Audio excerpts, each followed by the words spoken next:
Bismillahirrahmanirrahim. Assalamualaikum warahmatullahi wabarakatuh. Apa kabarnya Ananda semuanya?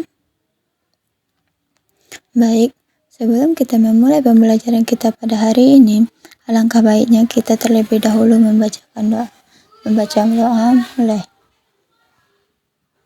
Baiklah. Di sini sebelum kita mulai pembelajaran, Ibu akan mengabsen dulu.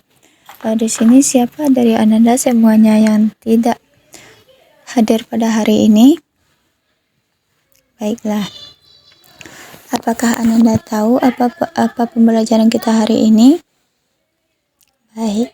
Pembelajaran kita pada hari ini yaitu tentang kaidah mujmal dan mubayyan. Sekarang kita masuk kepada pengertian mujmal. Secara etimologi, mujmal berarti global atau tidak terperinci, sedangkan menurut istilah, terdapat beberapa ahli yang diberikan beberapa usul.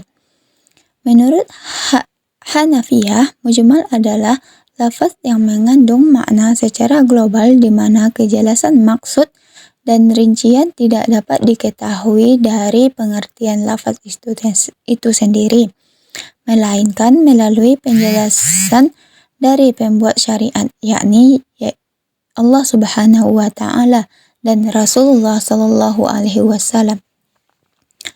Adapun dari sebab-sebab terjadinya kaidah mujmal ini, yang pertama, adanya lafaz yang gharib atau kad asing dan tidak familiar bagi penutur bahasa Arab itu sendiri ketika diturunkan.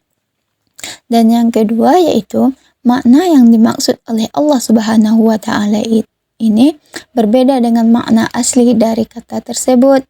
Dan yang ketiga adalah adanya kata yang memiliki lebih dari satu makna atau lafaz mustarak dan tidak ada qarina atau indikator luar yang menunjukkan kepada makna yang mana yang dimaksud.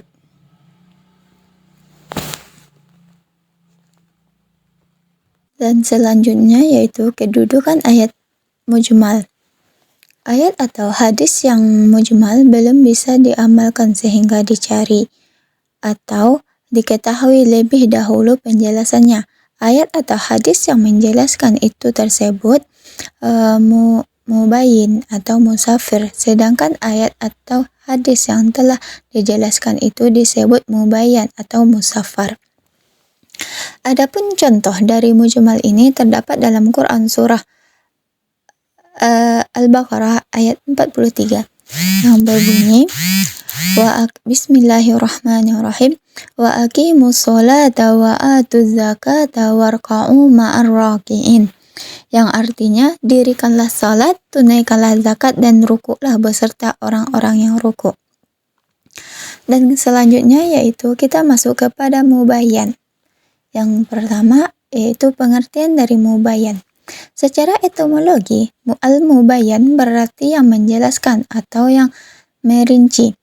Al-mubayyan adalah suatu lafaz atau perkataan yang jelas, suatu maksudnya telah mendapatkan penjelasan dari lainnya, baik dari Allah Subhanahu wa Ta'ala langsung atau melalui penjelasan sunnah Rasulullah Sallallahu Alaihi Wasallam.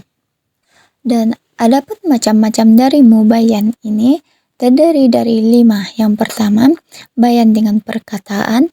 Yang kedua, bayan dengan perbuatan. Yang ketiga, bayan dengan isyarat.